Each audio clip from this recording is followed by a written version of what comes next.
Hi guys, I'm Jasoni and this is my review video of Htc Desire 3110 Dual.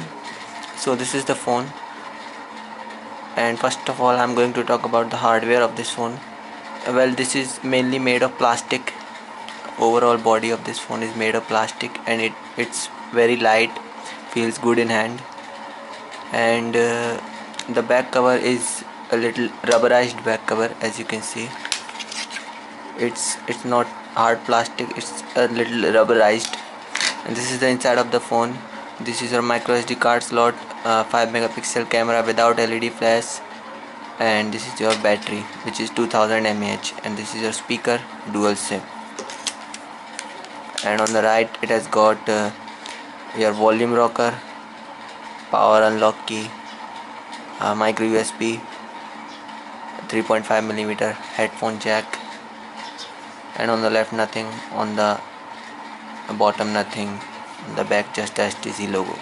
So let's just unlock it. The unlock screen is nothing special, it's simple jelly bean lock screen.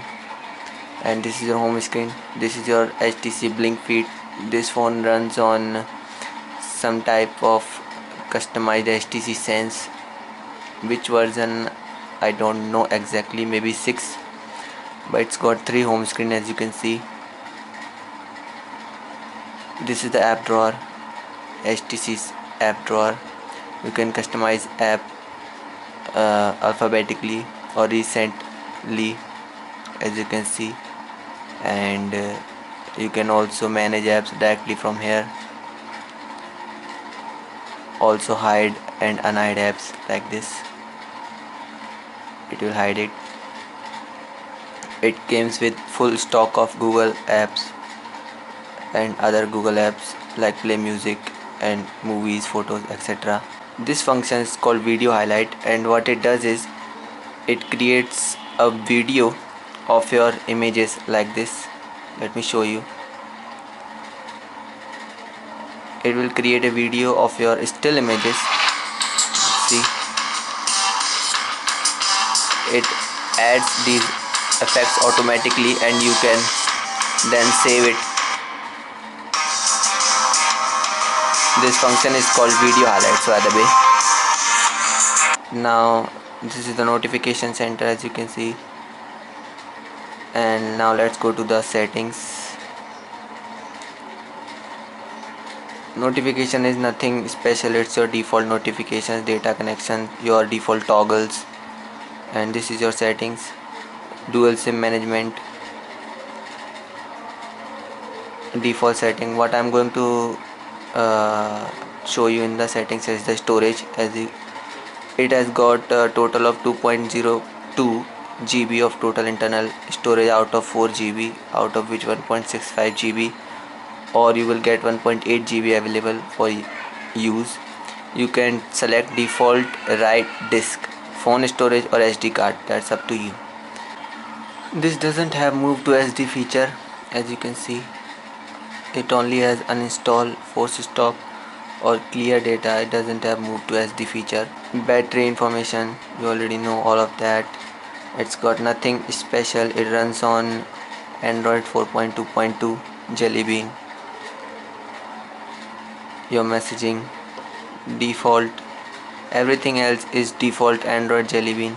And it has got on screen buttons, as you can see, not the capacity buttons. Let's go to the music player. It has got 2 music player. First is this one.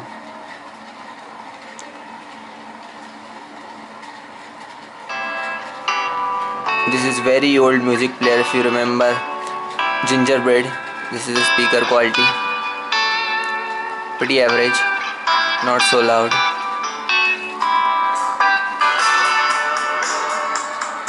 It has got equalizer, default Android equalizer. Now let's check the video player. For video player, you have to go to the gallery, select video, and this can play 1080p full HD video.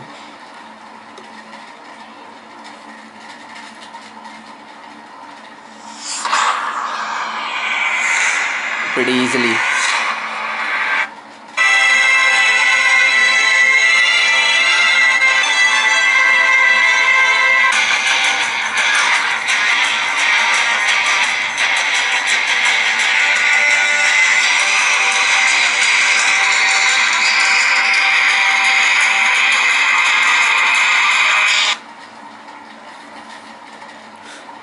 Specs wise, this phone has Cortex A7 quad core processor clocked at 1.3 GHz and GPU Mali 400 MP2, a dual core GPU, and the chipset is MediaTek MTK 6582, I guess.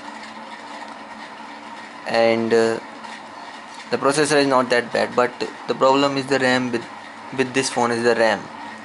The RAM of this phone is only 512 MB, which is a little problematic if you ask me.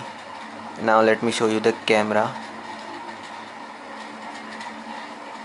Camera doesn't have flash,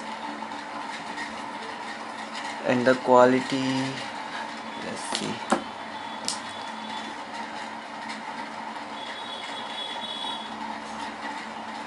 You can take videos and capture photos simultaneously. It can shoot full HD video. These are all your settings. Color effect, scene mode, white balance. This is still image setting, zero shutter delay, face detection, continuous shot. This doesn't have any kind of, this is EIS, electronic image stabilization for video only. Effects, default, these are all default Android features. This also has HDR and white balance. This doesn't have any kind of focus like touch to focus.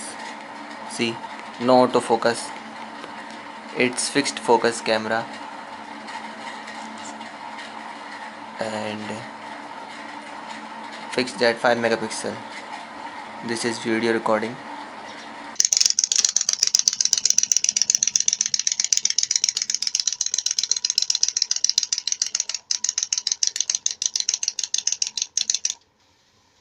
Now for browser, it has this default browser, or you can use this Google Chrome.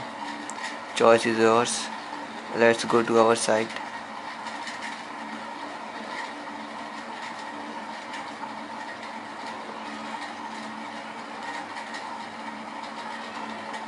When I bought this phone, I thought this is going to have 1 GB of RAM, but it doesn't, so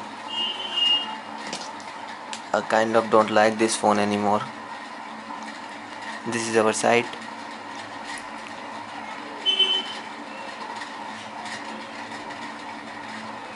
Pinch to zoom. This quite surprises me, as this phone has only 512 MB RAM, but still see web browsing is pretty smooth without any lag or stuttering whatsoever. Although there is still some, but that's understandable for a phone of 11,000 rupees.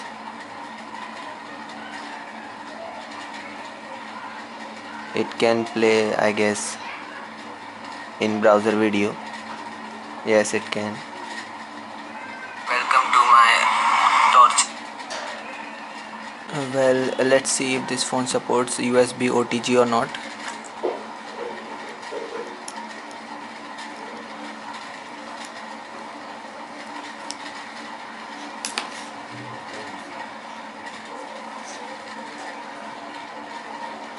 Nothing pops up here, so I guess it doesn't. Let's try another pen drive.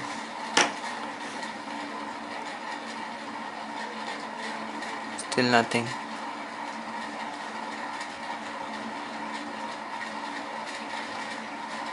That means this phone doesn't support USB OTG.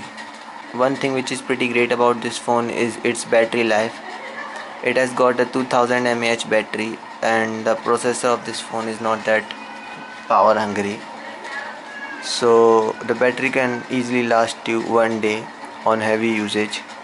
It can play 3D games, graphic intensive games, but because of low RAM, those game crashes, and you won't be able to play them lag free. The earpiece of this phone is quite good. It's pretty big and loud enough. You can hear it in a crowded place pretty easily. The music quality in earphones is not that great. It sounds just like any other cheap music player, available in the market. So for 11,000 rupees, if it did have 1 GB of RAM, I would at least recommend it, but now that it doesn't, so I wouldn't recommend it phone to anyone for 11,000 rupees. Only if you are an HTC lover and want an HTC phone only around 11,000 rupees, buy this phone. Otherwise there are lots of very good phones available around this price range or even lower than this price range, although it doesn't lag in your everyday task like scrolling and everything. But if you are a gamer and want a phone for gaming only, buy Xperia M or Moto G or any Micromax Canvas around 11-12,000 rupees. They are all better than this. So I hope this video helped you in some way, and if it did, please like and subscribe, and also give us a like on Facebook. Thanks for watching.